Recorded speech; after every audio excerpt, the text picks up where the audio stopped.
আপনারা জানেন আমি বিএনপির নানা ইস্যু নিয়ে আলাপ করতেছি, বিএনপির রাজনীতির সাথে আমার দ্বিমতের জায়গাগুলো তুলে ধরতেছি। বিএনপির অনেকে বলতেছেন যে আপনি জামাতের কথা বলেন না কেন, অনেকে ভাবতেছেন ক্যানপি নাকি বিএনপির পিছে লাগলো, ওই যে ওইটার মতো, ওই যে কইছিল না হানিফের পোলা বারবার শুধু আমারই পিছে কেন, এই যে শুনেন।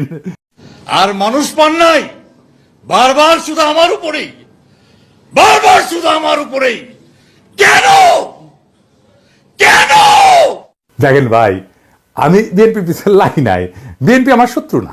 আমি আমার মতো একটা বিএনপি দেখতে চাই, সেটা থেকে বিএনপি দূরে সরে যাইতেছে। আপনার বন্ধু যদি আপনার থেকে দূরে সরে যায়, আপনি তো বন্ধুকে সতর্ক করবেন কিনা, সেটা আমার দায়িত্ব কিনা বলেন।